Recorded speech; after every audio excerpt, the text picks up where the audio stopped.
ဆန္ဒပြတဲ့အကြောင်းကတော့ ICJ မှာအမှုစစ်နေတဲ့မြန်မာပြည်နဲ့ပတ်သက်တဲ့ကိစ္စကိုကျွန်တော်လာပြီးတော့မှထောက်ခံဆွေးနွေးပြီးတော့အမြန်ဆုံးဆုံးဖြတ်ချက်ချနေအောင်လို့အတွက်လာပြီးတော့တောင်းဆိုတာဖြစ်ပါတယ်ဒီမှာလာတဲ့သူတွေကဘယ်သူတွေလဲဗျဒီအင်အားစုတွေကကျွန်တော်တို့ဒီမှာလာတဲ့အင်အားစုတွေကမြန်မာနိုင်ငံကကရင်တိုင်းရင်းသားကောင်းဆောင်ချို့ပါပါတယ်ရိုဟင်ဂျာကလေးတွေပါပါတယ်ဗုဒ္ဓဘာသာ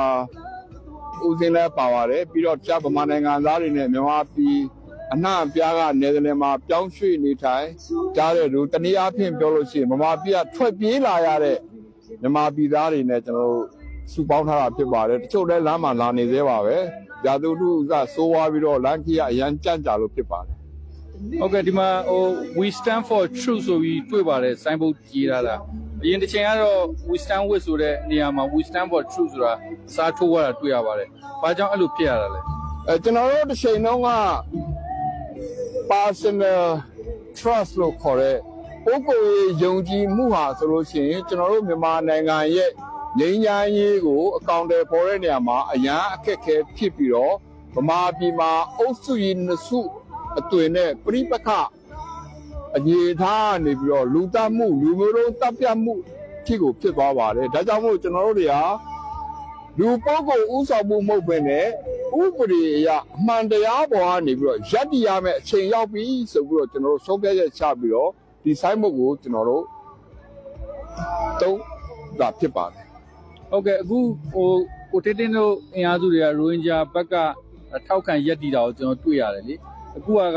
တရားရုံးမှာတရားစီရင်ဆုံးအမိန့်မချသေးဘူးတရားစီရင်တဲ့အချိန်မှာတရားသူကြီးတွေရဲ့ဆုံးဖြတ်ချက်ကအတီးဖြစ်မှာဟုတ်ဆိုတော့အဲ့တော့ဘာကြောင့်ရိုဟင်ဂျာဘက်ကရက်တီရလဲတရားရုံးဆုံးဖြတ်ချက်တောင်မကြသေးတဲ့အချိန်မှာဟုတ်ကဲ့ကျွန်တော်တို့ဒီမှာရိုဟင်ဂျာကလေးတွေအများကြီးရှိပါတယ်သူတို့အားလုံးဟာအသက်ခံရလို့မီးရှို့ခံလို့မိဘတွေသေလို့ကလေးတွေသေလို့ထွက်ပြေးလာတဲ့ရိုဟင်ဂျာလူငယ်တွေအများကြီးရှိပါတယ်။တစ်ချိန်တည်းမှာပဲဗမာအစိုးရကနေမြေရှင်းလင်းရေးဆိုတဲ့နေရာမှာခေါင်းစဉ်တက်ပြီးတော့နေမြေရှင်းလင်းတဲ့အခါမှာဘာဖြစ်လို့လက်နဲ့မပါတဲ့လူတွေကိုတတ်တာလဲဆိုတော့ကျွန်တော်တို့လက်မခံပါဘူး။ထို့အတူပဲကလေးတွေကိုလည်းတတ်တယ်ကိုယ်ဝင်တွေလည်းမရင်းကျင့်တယ်ဆိုတော့ကျွန်တော်တို့ရှိမှာ documentary အပြည့်နဲ့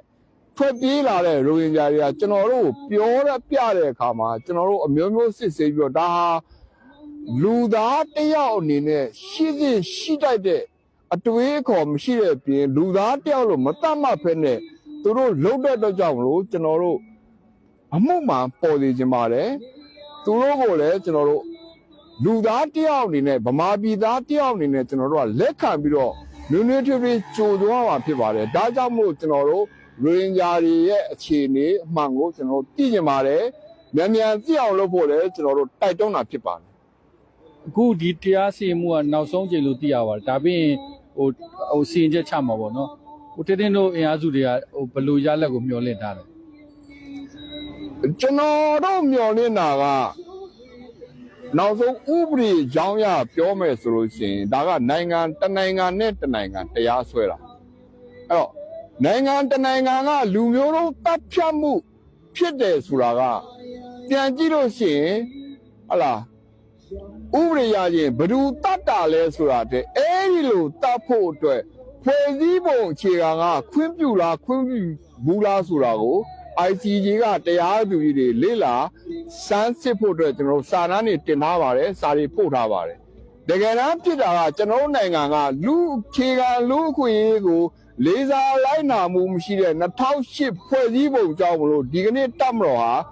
အကြမ်းဖက်စစ်တပ်ဖြစ်ပြီးတဲ့အပြင်ကိုလက်ရဲဇက်ရဲနဲ့လူတွေတတ်နေတာဖြစ်ပါတယ်ဒါကြောင့်မို့ကျွန်တော်တို့တွေကအနာဂတ်ဗမာပြည်အတွက်ဆိုလို့ရှိရင်ကျွန်တော်တို့အခြေခံလူအခွင့်အရေးကိုလေးစားလိုက်နာတဲ့ဖွဲ့စည်းပုံအသစ်တစ်ခုတော့ကျွန်တော်ရေးဆွဲရမှာဖြစ်ပါတယ်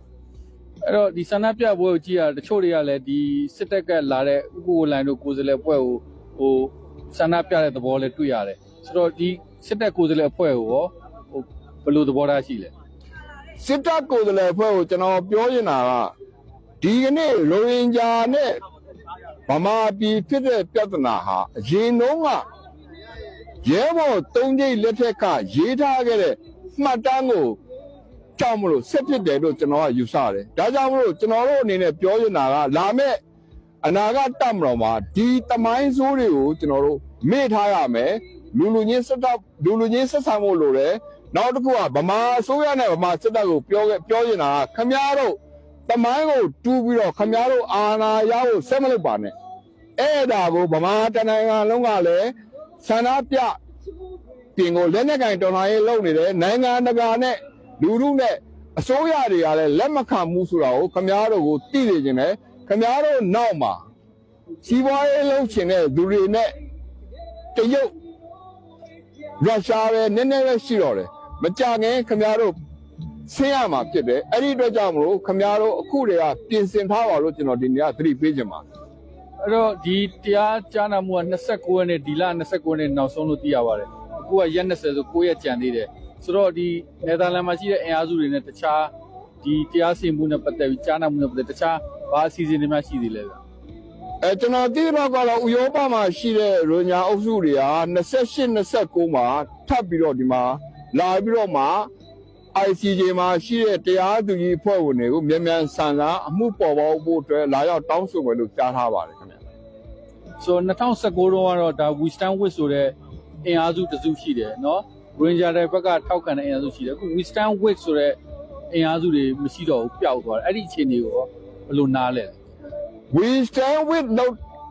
နှစ်ပိုင်းရှိတယ်ပထမပိုင်းကအယတာအစိုးရဥဆောင်ပြီးတော့ဖြည့်ရှင်းမဲ့နဲ့အတွက်ကြောင့်မလို့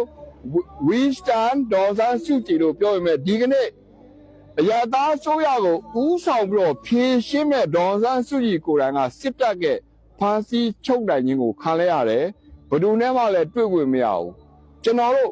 ဘယ်ပေါ်မှာဆက်ပြီးတော့ရပ်တည်မယ်ငြိမ်းချမ်းရေးအတွက်ကျွန်တော်တို့အမှန်တရားပေါ်မှာရပ်တည်ရမယ်ကျွန်တော်ယုံကြည်တာကနိုင်တဲ့သူတရားတဲ့ခစ်ကနေပြီးတော့တရားတဲ့သူနိုင်တဲ့ခစ်ကိုကျွန်တော်တို့အားလုံးအတူပြောင်းလဲရမယ့်အချိန်ရောက်ပါပြီ